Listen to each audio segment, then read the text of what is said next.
Subscribe करें हमारे YouTube channel अभी मोटिवेशनल को और पाएं वीडियोस सबसे पहले। बेल आइकन दबाना ना भूलें। विरक्तमिन्द्रियार्थेषु प्रशान्तात्मा जितेन्द्रियः। भगवान के एक परम सखा हुए हैं सुदामा। सुदामा जी बहुत गरीब थे। सुदामा जी बहुत गरीब थे मेरी माँ, बहुत गरीब थे। पर उनने कभी भगवान से शिकायत नहीं की कि हमारे पास ये नहीं है, हमारे पास वो नहीं है, हमें ये चाहिए, हमें वो चाहिए। कभी शिकायत नहीं। गरीबी में अपना जीवन गुजार रहे थे सुदामा जी। भगवान का चिंतन नित्य करते थे, भगवान को याद रोज करते थे। घर पे चूल्हा जले या ना जले, बस भगवान को याद करना सुदामा जी नहीं भूलते थे। हाँ, स्वार्थ नहीं था, निस्वार्थ भक्ति थी सुदामा जी की। एक दिन सुदामा जी से सुशीला ने कहा, आज द्वारिकाधीश की आंखों में आंसू आ गए, कन्हैया रो रहे थे। रुक्मणी ने कहा, प्रभु आपको क्या हुआ, आपकी आंखों में आंसू? कहने लगे, क्या बताऊं रुक्मणी, मुझे अपने सुदामा की बड़ी याद आ रही है। 4 दिन से आज घर में चूल्हा नहीं जला, फिर भी उसने हमसे कोई शिकायत नहीं की कि आपने हमें नहीं दिया, हमें ये नहीं दिया। क्या बताएं? रुक्मणी जी हंसने लगी। रुक्मणी, आप हंस क्यों रही हैं? बोले, प्रभु आप भगवान हैं, आप किसी को कुछ देना चाहें तो दे सकते हैं, आप देना चाहें तो रोकेगा कौन? भगवान ने कहा, क्या बताऊं रुक्मणी, सुदामा ऐसा जिद्दी भक्त है कि मैं कुछ देता हूं सो लेता ही नहीं। सुदामा गरीब थे। अच्छा, सुदामा गरीब क्यों थे? कहा जाता है कि सुदामा जब उज्जैन पढ़ने गए थे, उज्जैन में ही कृष्ण से उनकी मित्रता हो गई थी। मैं आप लोगों से एक निवेदन करूंगा कि आप लोग इतने रिश्ते बनाते हैं, इतने संबंध दुनिया वालों से रखते हैं, एक आध संबंध ना द्वारिकाधीश से रख लीजिएगा, वो काम जरूर आएगा। हाँ, वो काम जरूर आएगा भक्तों। आज सुदामा ने कृष्ण को अपना मित्र बनाया। सुदामा को एक दिन ठंडी लग रही थी, कन्हैया ने अपना पीतांबर उड़ा दिया। दूसरे दिन कन्हैया ने वापस दिया सुदामा से, कन्हैया ने वो पीतांबर नहीं लिया। आज जब सुदामा को कृष्ण की कभी याद आती थी ना, उसी पीतांबर को खोलकर देख लिया करते थे। अच्छा, सुदामा गरीब क्यों थे? कहते हैं सुदामा जितने गरीब है ना, ये गरीबी कृष्ण की किस्मत में थी, परंतु कृष्ण के किस्मत की गरीबी सुदामा ने अपने ऊपर ले ली कि मेरा मित्र गरीब ना रहे, मैं उस गरीबी को लेता हूं। क्या हुआ था कि एक बार जब गुरु के घर पर सुदामा और कृष्ण थे, तब वहां पर सांदीपनी जी के यहाँ एक बूढ़ी माँ उज्जैन महाकाल मंदिर में भीख मांगती थी। एक बूढ़ी माँ, आज दिन भर में उसे भीख में 1 मुट्ठी चने उससे मिले थे।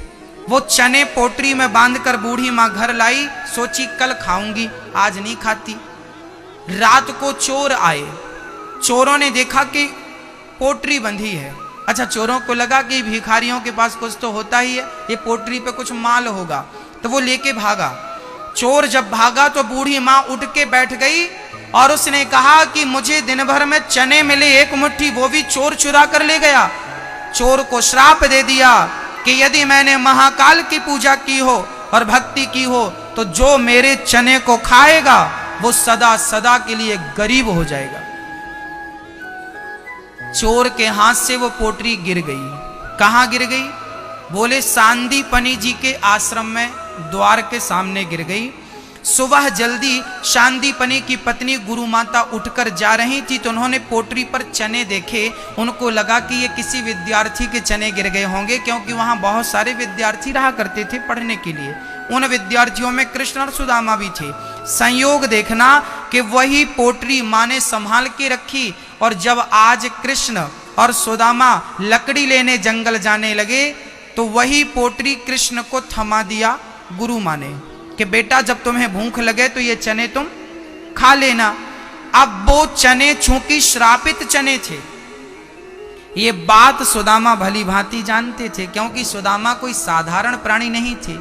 हाँ, विरक्त इंद्रियार्थेषु प्रशांत आत्मा जितेंद्रिया, सब कुछ जानने वाले सुदामा थे। आज वो चने सुदामा ने देखे कि कृष्ण खाएगा, कहीं ये जीवन भर के लिए गरीब ना हो जाए, इसलिए कृष्ण के चने सुदामा खाने लगे। सुदामा चने खाने लगे। कुछ लोग कहते हैं कृष्ण के चने चुराकर खा लिया सुदामा ने, इसलिए गरीब हो गए। अरे भाई, सुदामा ने चने खाए जरूर थे, पर खाने के पीछे उद्देश्य चोरी नहीं थी। उद्देश्य तो ये था कि मैं गरीब बनूं तो बनूं, मेरा मित्र गरीब ना हो। यह मित्रता सुदामा की थी। आज सुदामा उस श्रापित चनों को खाने के कारण गरीब हो गए, पर कभी शिकायत नहीं की। ऐसी विषम परिस्थिति में भी सुदामा ने कभी भगवान को भुलाया नहीं। सुदामा सदा भगवान का चिंतन करते रहते हैं। स्थितियां सम हो या विषम हो, आपकी स्थिति परिस्थिति अनुकूल हो प्रतिकूल हो, कोई बात नहीं, किसी भी हाल में ईश्वर का धन्यवाद देना मत छोड़िएगा। कई लोग ना शिकायत करते रहते हैं, भगवान ने ये नहीं दिया, भगवान ने वो नहीं दिया, भगवान ने ये नहीं दिया। अच्छा एक बात बताओ मेरी माँ, यहाँ जितने लोग बैठे हैं, ये बताओ कि जो लोग जन्म से ही विकलांग होते हैं, पोलियो की बीमारी होती है, कुछ लोगों को देखा होगा चल नहीं पाते, कुछ लोगों को देखा होगा देख नहीं पाते, कुछ लोगों के हाथ काम नहीं करते। अब बताइए, आप कहते हैं कि हमारे पास ये नहीं है वो नहीं है, आप उन लोगों से अच्छे हो कि नहीं? हाँ या ना? जीवन में शिकायत हम बहुत करते हैं, ये नहीं है वो नहीं है। अरे विधाता ने जितना दिया है हम उसका धन्यवाद नहीं देते कि परमात्मा औरों के पास इतना नहीं है जितना हमारे पास है। याद रखना भक्तों, जितनी संपत्ति आप लोगों के पास है ना, उतने के लिए ही अभी बहुत लोग तरस रहे हैं। हाँ या ना? तो जितना मालिक ने दिया है उसमें संतोष रखिए और ईश्वर का धन्यवाद दीजिए कि विधाता तूने चलने को कम से कम पांव तो दिए हैं, उनसे तो अच्छे हैं जिनके पांव नहीं हैं। कम से कम काम करने को हाथ तो हैं, उनसे तो आप भले हैं जिनके पास हाथ नहीं है। आपको देखने के लिए आंख हैं, आप उनसे तो अच्छे हैं जो सूरदास हैं। मेरी माँ, ईश्वर का धन्यवाद देना चाहो तो बहुत प्रकार से दिया जा सकता है। और शिकायत तो, इच्छाएं तो बड़े बड़े महाराजाओं की पूरी नहीं भई, आपकी क्या इच्छाएं पूरी हो जाएंगी? शिकायतों के पुल यदि आप बांध रहे हैं तो बांधते रहिए, कुछ नहीं होने वाला। सुदामा संतोष भरा जीवन जिया करते थे, विधाता ने जो दे दिया उसमें संतोष रखते थे। आज सुदामा जी की पत्नी सुशीला घर पे अकेली थी, द्वारिकाधीश ब्राह्मण का रूप बनाकर आए और द्वारिकाधीश ने कहा कि भाई भीख दे दो, भिक्षाम देही। सुशीला निकली, कहा प्रभु मेरे घर कुछ भोजन नहीं है, मैं आपको कैसे दूं? तब कहा भगवान ने कि देवी आप अपने पति को द्वारिका क्यों नहीं भेज रही हो? यदि द्वारिका भेजोगी ना तो आपके पति के परम सखा द्वारिकाधीश हैं। आज सुशीला को पहली बार पता चला कि मेरे पति के मित्र द्वारिकाधीश हैं। सुदामा ने डिंडोरा नहीं पीटा था कि मैं कृष्ण का मित्र हूं, बस वो तो प्रेम करते थे कृष्ण से। आज सुशीला ने पूछा क्यों जी, आप बताइए कि आप द्वारिकाधीश के परम सखा मित्र हो? सुदामा बोले हाँ। अरे तो जा क्यों नहीं रहे हो, कुछ मांगते क्यों नहीं? सुदामा बोले हमें कुछ नहीं लेना, हमारे पास सब तो है।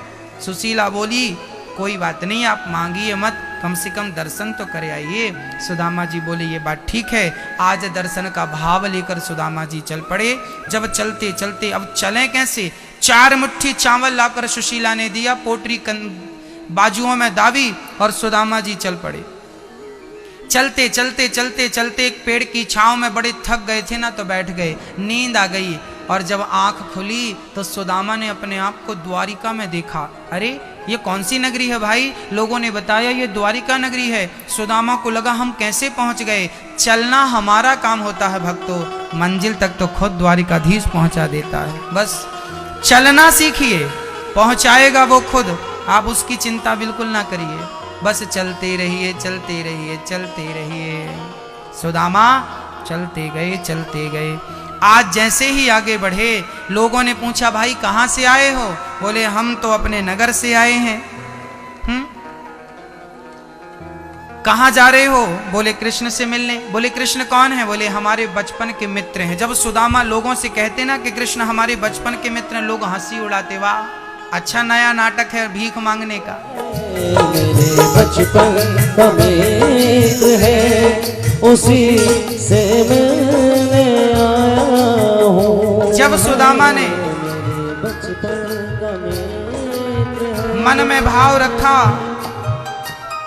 जब द्वारपालों ने दर्शन नहीं कराया, सुदामा को लगा मुझे वापस जाना चाहिए। सुदामा वापस चले गए, परंतु उन्हें लगा इतनी दूर आए हैं तो क्यों ना मिलकर ही चलें। फिर वापस आ गए, फिर अनुनय विनय करने लगे द्वारपालों से, भैया एक बार मुझे कृष्ण से मिला दो। एक द्वारपाल को दया आई और द्वारपाल बोला ठीक है मैं जाता हूँ और कृष्ण को आपका संदेशा सुनाता हूँ। द्वारपाल चल पड़ा और द्वारपाल ने भगवान कृष्ण की ओर प्रस्थान करते हुए कृष्ण के पास जाकर भगवान श्री कृष्ण को प्रणाम करता हूं। सरकार आपकी जय हो। सुदामा का संदेशा जब द्वारपालों ने सुनाया, भगवान बोले क्या हुआ द्वारपाल? तब द्वारपाल ने कहा शीश पगाना जगा तन में यही जान को आही बसे के ही ग्रामा। धोती फटी सी लटी दुपटी और पायो पासन की नहीं सामा। द्वार खड़ो ध्वज दुर्बल एक रहो चकिसो वसुधा अभिरामा। पूछत दीन दयाल को नाम बतावत आपनो नाम सुदामा। जैसे ही सुदामा नाम सुना द्वारिकाधीश दौड़ पड़े। सुदामा सुदामा मित्र सुदामा। दौड़ करके द्वारिकाधीश ने सुदामा को अपने हृदय से लगा लिया। बोलिए द्वारिकाधीश भगवान की। भगवान ने सुदामा को हृदय से लगाया। मित्र बड़ी दिनों में आए हो, बहुत दिनों में आए हो, इतनी देर क्यों लगा दी तुमने आने में? सुदामा रोने लगे, कहने लगे द्वारिकाधीश देर मैंने नहीं, देर तूने लगा दी। कब से तेरे द्वार पर खड़ा हूं, कोई इतनी लेट आता है क्या? बस कन्हैया तेरा दर्शन हो गया, आज्ञा दो अब मुझे जाने दो। सुदामा जाने लगे। सुदामा जब जाने लगे, सुदामा का हाथ कन्हैया ने पकड़ लिया। मित्र मैं आपको कुछ देना चाहता हूं, आप कुछ लिए बिना कैसे जा सकते हैं? सुदामा ने कहा कि आपने मुझे सब कुछ दे दिया, बचा क्या? सुदामा से जब पूछा गया कि मैंने तुझे क्या दिया, तब कह दिया सुदामा ने द्वारिकाधीश पूरी दुनिया के सामने आपने अपने हृदय से मुझे लगाकर, गले से लगाकर जो मेरा मान सम्मान बढ़ाया है, वही मेरी सबसे बड़ी दौलत है, वही मेरी सबसे बड़ी दौलत है। हाँ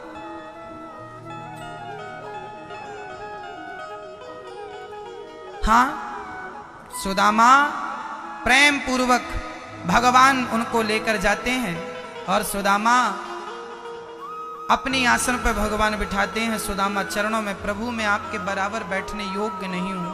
तब भगवान जबरदस्ती सुदामा को अपनी आसन पर बिठाते हैं, पर सुदामा कहाँ मानने वाले। अब सुदामा जी आसन को ग्रहण करते हैं और भगवान ने रुक्मणी से कहा रुक्मणी जल्दी से जाओ, जल्दी से जाओ और जल लेकर आओ, मैं अपने मित्र के चरण पखारना चाहता हूं। क्या हुआ? यार की हालत देखी, उसकी हालत पे रोया। यार के आगे अपनी शान शौकत पे रोया। ऐसे तड़पा तड़प क्षमा परवाना के लिए, ऐसे तड़पा तड़प क्षमा परवाना के लिए। कन्हैया कन्हैया उतना रोया रोया है सुदामा के लिए, जितना राधा रानी रोई कान्हा के लिए। जितना राधा रानी रोई कान्हा के लिए, कन्हैया उतना रोया रोया है सुदामा के लिए। कन्हैया उतना रोया रोया सुदामा के लिए। पाँव के छाले देखे तो आंख भर भर के रोया, और अपने बचपन को याद कर कर के रोया। आंसू थे भर पाई बस हर जाना के लिए। आंसू थे भर पाई बस हर जाना के लिए। कन्हैया उतना रोया रोया है सुदामा के लिए। आज जगत के पालनहार अपने आसन पर सुदामा को, उस सुदामा को जिसके पास खाने को रोटियां नहीं थी, उसको इतना आदर, इतना सम्मान। भक्तों, प्रेम का सही मूल्य कौन चुका सकता है? दृश्य देख लीजिए, यही प्रेम का मूल्य है। दुनिया वालों से प्रेम करोगे ना, वो प्रेम का कोई मूल्य नहीं देंगे। आप किसी के साथ लाख अच्छाई करो और एक गलती आपसे हो जाए तो दुनिया के लोग लाख अच्छाई भुलाकर एक गलती को याद रखते हैं। पर मेरा कन्हैया, तुम लाख बुराई करना, एक अच्छाई तुमसे हो जाए तो मेरा कन्हैया लाखों बुराइयों को भुलाकर एक अच्छाई को याद रखता है कि मेरे भक्त ने एक अच्छाई की है। सुदामा रो रहे हैं। देख सुदामा की दीन दशा, करुणा करके करुणा निधि रोए। पानी परात को हाथ छुओ नहीं, नैनन के जल से पग धोए। सुदामा श्याम सुंदर को देख रहे हैं, बार बार गले लग रहे हैं, बार बार बचपन को याद कर रहे हैं। तभी कन्हैया ने कहा, मित्र मेरी भाभी ने क्या भेजा है? पोटरी छिपाने लगे। लाला कछु ना भेजो। छीन ली भगवान ने पोटरी, और भगवान ने छीन कर वो चावल से भरी पोटरी जब खोल कर देखी तो 4 मुट्ठी चावल 4 घर से मांगकर सुशीला ने कृष्ण के लिए चने चावल रखे हैं।